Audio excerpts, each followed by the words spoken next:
కొండా సురేఖ, నాగార్జున మధ్య వివాదం సద్దుమణిగింది. నాగార్జున కుటుంబం పైన, సమంత, నాగచైతన్యల పైన అత్యంత అభ్యంతరకరమైన వ్యాఖ్యలు చేసిన కొండా సురేఖ నిన్న సోషల్ మీడియా వేదికగా బహిరంగ క్షమాపణలు చెప్పడంతో అనూహ్య పరిణామం చోటు చేసుకుంది. మంత్రి కొండా సురేఖపై వేసిన క్రిమినల్ కేసును నటుడు నాగార్జున ఉపసంహరించుకున్నారు. నాగార్జున కుటుంబం పైన తాను గతంలో చేసిన వ్యాఖ్యలపై చింతిస్తున్నాను అని మంత్రి కొండా సురేఖ పేర్కొన్నారు. నాగార్జునను, ఆయన కుటుంబాన్ని బాధ పెట్టాలన్న ఉద్దేశంతో తాను ఆ వ్యాఖ్యలు చేయలేదని అన్నారు. వారిని ఇబ్బంది పెట్టాలని కానీ, వారి పరువు ప్రతిష్టలకు భంగం కలిగించాలని కానీ తన ఉద్దేశం కాదని, తాను చేసిన వ్యాఖ్యలలో ఏదైనా పొరపాటు ఉంటే చింతిస్తున్నాను అని పేర్కొన్నారు మంత్రి కొండా సురేఖ.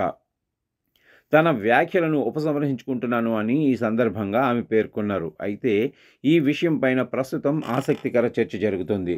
మంత్రి కొండా సురేఖ, నాగార్జునల మధ్య కేసు ఉపసంహరణ వెనుక ఏం జరిగింది, వీరిద్దరికీ రాజీ చేయటానికి కీలక భూమిక పోషించింది ఎవరు అన్న చర్చ ప్రస్తుతం ఆసక్తికరంగా మారింది. అయితే వీరిద్దరి మధ్య రాజీ వెనుక రామ్ గోపాల్ వర్మ ఉన్నాడు అన్న చర్చ ఆసక్తిని కలిగిస్తుంది. ఇటీవల శివ సినిమా రిలీజ్ ఈవెంట్ సందర్భంగా ఆర్జీవి నాగార్జునను కలిశారు.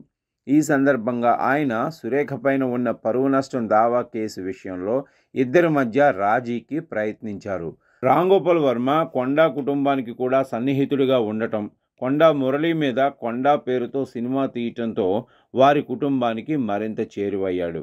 ఈ క్రమంలోనే రామ్ గోపాల్ వర్మ ఇద్దరి మధ్య ఉన్న వివాదానికి ఫుల్ స్టాప్ పెట్టి రాజీ కోసం ప్రయత్నం చేసి కేసు లేకుండా చేయటంలో కీలక భూమిక పోషించారు అని చెప్తున్నారు. ఆర్జీవి డైరెక్షన్లోనే కొండా సురేఖ నిన్న నాగార్జున కుటుంబానికి క్షమాపణలు చెప్తూ పోస్ట్ పెట్టారు అని అనుకుంటున్నారు నెటిజన్స్.